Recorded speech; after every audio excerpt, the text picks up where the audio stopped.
Good morning students, welcome to Gramothan online classes. 9th का हमारा जो चैप्टर चल रहा था वो जियो का 3rd चैप्टर था। चैप्टर है ड्रेनेज। उसी से रिलेटेड जो है हमारे लास्ट 2 टॉपिक्स रह गए थे जिसको आज हम डिस्कस करते हैं। देखिए क्या लिखा है। हमारा फर्स्ट टॉपिक है role of the river in the economy. Economy के अंदर रिवर का क्या रोल है।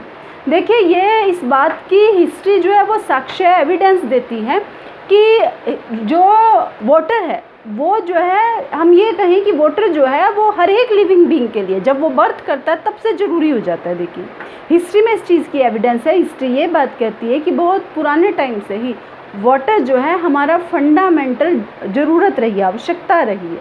बिना वाटर के जो है वो पर्सन की ज़िंदगी जो है वो संभव नहीं है। देखिए हम पुरानी फिल्म वगैरह देखते हैं तो आप लोगों ने जैसे देखी होगी मोहनजोदारो, वो जो है एक एंशिएंट सिविलाइजेशन पे, एक प्राचीन सभ्यता पे जो है वो एक पिक्चर बनी हुई है जिसमें लोग इंदुस रिवर पे रह रहे हैं और किसी कारणवश इंदुस के बाद में जो है वो गंगा रिवर पे जो है वो चले जाते हैं। तो इस तरीके से वो मूवी हमें ये बता रही है, ये चैप्टर हमें ये शो कर रहा है कि जो जब से व्यक्ति ने एक ग्रुप के अंदर रहना शुरू किया, जब व्यक्ति जो है वो एक ग्रुप के अंदर जो है वो रहना स्टार्ट किया तो उसने सिविलाइजेशन स्टार्ट की।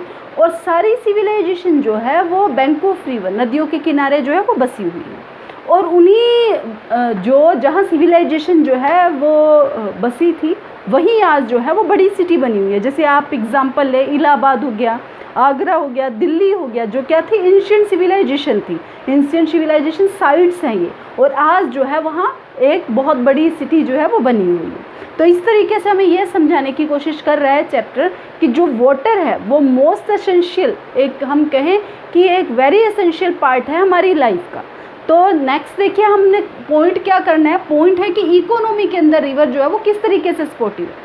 देखिए इंडिया जो है वो एक एग्रीकल्चर बेस्ड कंट्री है। भारत जो है कृषि प्रधान देश है जहाँ पर कृषि को जो है, कृषि पे लोगों की जीवन यापन होता है। और आज एग्रीकल्चर जो है हमारे इंडिया के अंदर वो किस पे डिपेंडेंट है, मानसून पे। और मानसून नहीं होता है तो रिवर्स पे।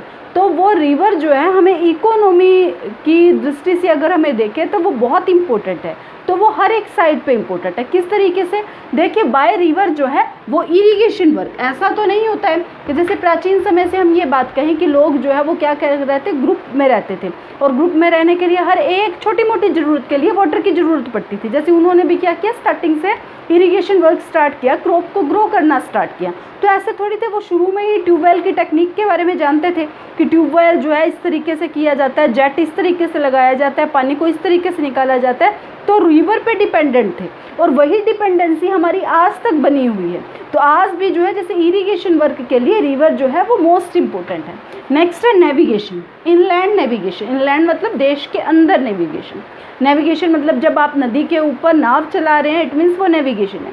जैसे अर्थ पर जैसे कि मोड ऑफ ट्रांसपोर्ट है, ट्रांसपोर्ट के कई साधन है। जैसे हम कहते हैं national highway number 1, national highway number 2। इसी तरीके से वाटर के अंदर भी जो है वो वे होते हैं। जैसे गंगा जो है वो वाटरवे नंबर फर्स्ट माना जाता है। तो जैसे उसके थ्रू जो है सामान का लाना ले जाना, ये मतलब आपको ये बात बता देनी चाहिए या आप लोगों को पता होनी चाहिए कि जो वाटरवे है वो सबसे चीपेस्ट ट्रांसपोर्ट मोड है, सबसे सस्ता जो है वो ट्रांसपोर्ट मोड है।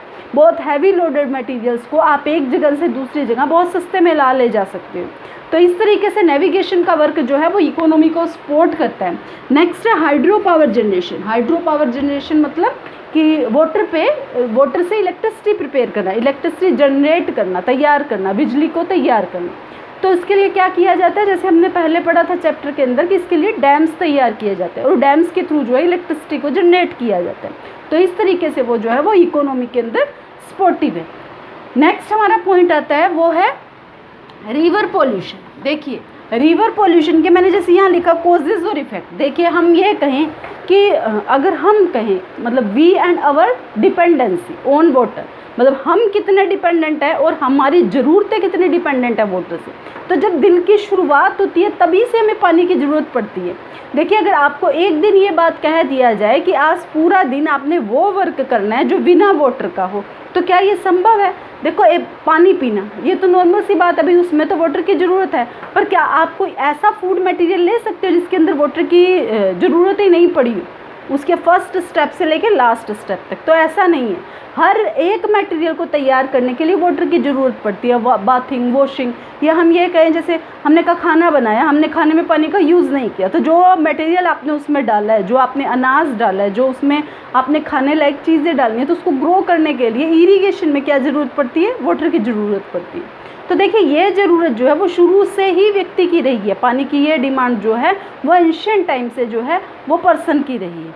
और इसी वजह से ये बढ़ती हुई जो डिमांड है उसके थ्रू क्या हुआ, धीरे धीरे पर्सन ने क्या किया, रिवर्स के अंदर जो वाटर थे उसको ज़्यादा से ज़्यादा यूज़ करने की कोशिश की। या ये कहें कि अर्थ पे जितना भी वैल्यूबल वाटर था, फ्रेश वाटर था, उसको ज़्यादा से ज़्यादा यूज़ किया। और बदले में क्या किया कि बदले में ऐसा नहीं किया कि उस वाटर बॉडी को रिचार्ज किया, बल्कि जो बचा हुआ वाटर था उसको, उसमें भी क्या किया उसके अंदर भी जो है उसके अंदर वेस्टेज थ्रो करके उसको अनक्लीन कर दिया। और आज जिसका नतीजा ये है कि क्या हम ऐसे सोच सकते हैं कि फ्यूचर जनरेशन के लिए जो वाटर हमारी पास्ट जनरेशन ने, जो हमारी जो बीत चुकी है उस पीढ़ी ने जितना यूज़ किया, क्या फ्यूचर जनरेशन के लिए उतना रहेगा? नहीं रहेगा। अगर हमने इसी तरीके से वाटर के प्रति गौर नहीं किया, वाटर को कंजर्व नहीं किया, तो आने वाली जो हमारी जनरेशन है उसके लिए फ्रेश वाटर जो है मिलना नामुमकिन है। जैसे कि आप आर्टिकल्स में पढ़ते हैं, न्यूज़पेपर के अंदर पढ़ रहे हैं कि किस तरीके से वाटर क्राइसिस चल रहा है। तो देखिए इसके क्या कॉजेज़ है, इसके कॉजेज़ यही है कि ज़्यादा से ज़्यादा वाटर का यूज़ करना। देखिए हर एक डोमेस्टिक वर्क के लिए वाटर की ज़रूरत पड़ती है। म्यूनसिपल का मतलब हम म्यूनसिपल गवर्नमेंट से नहीं ले रहे हैं, म्यूनसिपल का मतलब जैसे कि वाटर की सप्लाई कर रहे हैं जैसे डैम से, या ये कहें वाटर आ रहा है डिफरेंट टाइप्स के प्रोजेक्ट्स के थ्रू, और उस प्रोजेक्ट से सप्लाई होना, डोमेस्टिक सप्लाई होना, घर घर सप्लाई होना, वो म्यूनसिपल जो है वो उसकी ज़रूरत है। नेक्स्ट है इंडस्ट्री के लिए, किस तरीके से किसी भी इंडस्ट्री को सेटअप करने के लिए सबसे पहली ज़रूरत पड़ती है वाटर की। तो इस तरीके से वो ये बढ़ती हुई मांग ने क्या किया, पानी को कम किया। वो तो एक अलग बात थी, बल्कि वाटर को हमने पोल्यूट किया, अपने लालच के लिए वाटर को हमने पोल्यूट किया। जैसे इंडस्ट्री सेटअप की जाती है, उससे निकलने वाले पोल्यूशन को सीधा रिवर के अंदर क्या कर दिया जाता है, थ्रो किया जाता है। उसमें जो है बिना रिचार्ज किए उस कचरे को सीधा वाटर में डाला जाता है, जिसका नतीजा ये हुआ कि जो रिवर वाटर था वो क्या हो गया, अनक्लीन हो गया। देखिए रिवर की एक ये स्पेशलिटी होती है, क्वालिटी होती है कि रिवर खुद क्लीनिंग करती है अपना।